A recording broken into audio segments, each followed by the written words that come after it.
Hi, folks. It's the waning minutes of 7/11/11 here in July.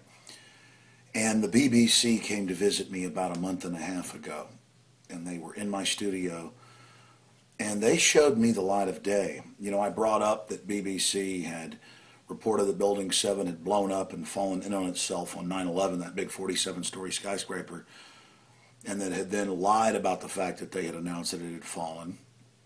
And the fellow laughed at me. And so I'm peer pressure driven, so I now agree with him that they never reported on Building 7 falling. Even though I was in the car that day after reporting on the radio and heard CBS News and NPR report that they were going to blow up Building 7. After they blew it up, they said it fell on its own, not hit by a plane, so I'm going to go with that. Just like George Bush said there were WMDs in Iraq. And of course, he lied about that, but I'm not a conspiracy theorist. 2 plus 2 equals 4, but if the government and the mainstream corporate media doesn't say so, it doesn't. So 2 plus 2 equals whatever you say. And then the guy went on, I'd been interviewed by BBC 3 or 4 times over the years. He went on to say that he believed that they did find passports the day of 9/11 that had made it out of the clothing of the hijackers through the fireballs and the explosions, and then were found on the ground. He believes that.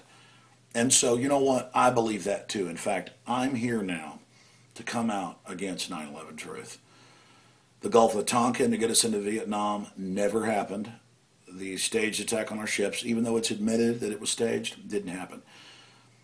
3 years ago, WikiLeaks released a Pentagon training manual for Army captains and above how to stage terror attacks. The Pentagon admitted it was real. They want to prosecute whoever released it. I don't care.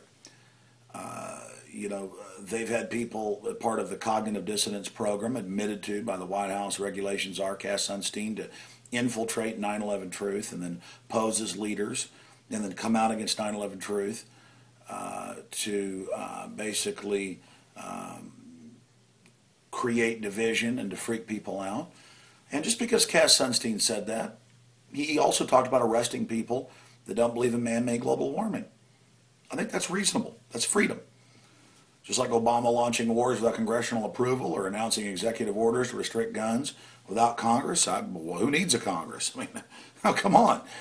So I'm really here today to apologize to everybody that months before 9/11, I saw the media preparing the public for staged terror attacks. And then I went on air and told people that they were probably going to blow up the World Trade Centers and blame it on their CIA asset, bin Laden. I want to apologize for that delusion even before the event. Also, I want to apologize, as I said earlier, that we found all these news clips, CNN, Fox, CBS, where the police say, get back, they're going to blow up Building 7. And then the owner, Larry Silverstein, says they gave the order to pull it and watched it come down. And I interviewed some of the 9/11 emergency people, the deputy head of emergency management, who said that there basically were bombs in Building 7. I apologize for doing that interview. And I want to go further because I'm trendy and cool. And of course, because the main tool of new wars and police state, staged terror, is a broken tool for the establishment. They're trying to rewrite history and rehabilitate it. So I want to help them here do that. I want to say that even though 6 of the 10 commissioners are in the Washington Post, the 9/11 Commission, saying that it was a criminal cover-up, that the Pentagon covered up what happened, and it was a lie, and 2 of the 3 lawyers, including Mr. Farmer, have said that the whole thing was a lie, and the government's covering up the truth. And even though PNAC and Dick Cheney called for staged terror attacks and said how they were needed to bring in their world government, and even though all these Obama advisors are calling for staged terror attacks and saying how great it would be, I'm going to ignore all of that.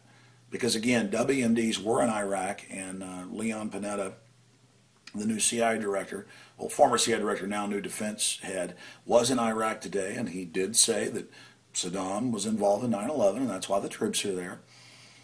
It was admitted that Saddam wasn't involved, regardless of who you believe was involved, Al-Qaeda or our own government or corporate interest, rogue networks, that Saddam didn't do it. But now they say he was. See, they're rewriting history. They know that we were on the subject years ago and that we had won in all the major polls. People knew the truth about 9/11 being an inside job. I'm sorry, being an outside job.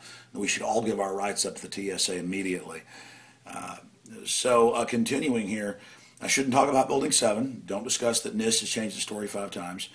I shouldn't discuss the magic passports that are made out of stuff stronger than Superman. I mean, the planes crash in, everything's destroyed, but the passports are found that day. Not one, but two. That's completely reasonable. The bomb squibs going off on 7, cops saying get back, the firefighters being in the wreckage of 1 and 2 and saying there was molten metal thousands of degrees hotter than jet fuel, like a quote volcano or foundry.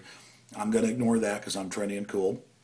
Mayor Willie Brown coming out in the San Francisco Chronicle and saying he was given a warning not to fly. Old Condi Rice, his good friend, he was warned not to fly to New York that day. So were the Joint Chiefs of Staff. That's all mainstream news. Just search Joint Chiefs of Staff. Canceled flights to New York day before.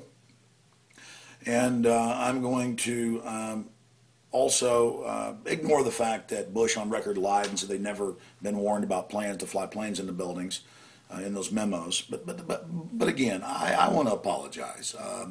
Bush never lied to us, and I've talked to some nebulous experts now, mainly BBC reporters that believe passports were found magically. Not just survived, but then found in all the hundreds of millions of papers and debris and 3 foot of dust.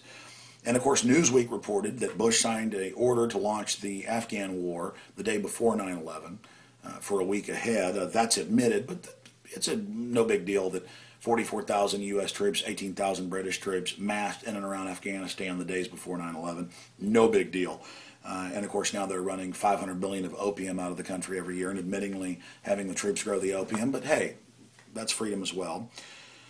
And again, I want to apologize for saying Bush lied about WMDs. It was all true. Bush is totally truthful. Fast and Furious, the head of the ATF says the Justice Department's lying about shipping 30,000 guns into Mexico to blame the Second Amendment. Governments never do stuff like that. Hitler didn't burn the Reichstag. Hitler didn't stage an attack on his own military base to start war with Poland and Gleiwitz. I'm going to be trendy. Northwoods, even though it's declassified, a Pentagon plan to stage 9/11 style attacks. It didn't happen.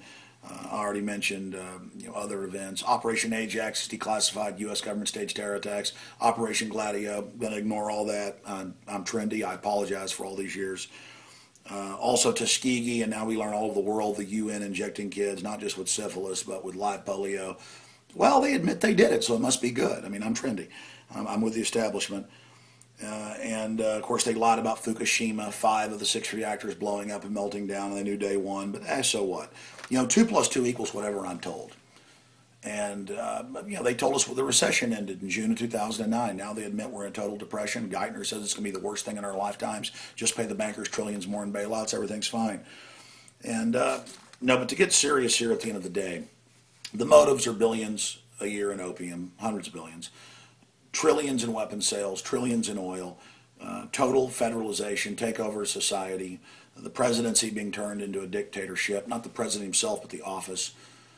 All of this is the reality of what we're facing. And you're going to see all sorts of infiltration, all sorts of attempts at infighting, and that's because we're kicking the butt of the establishment. That's because they're losing control of the whole situation.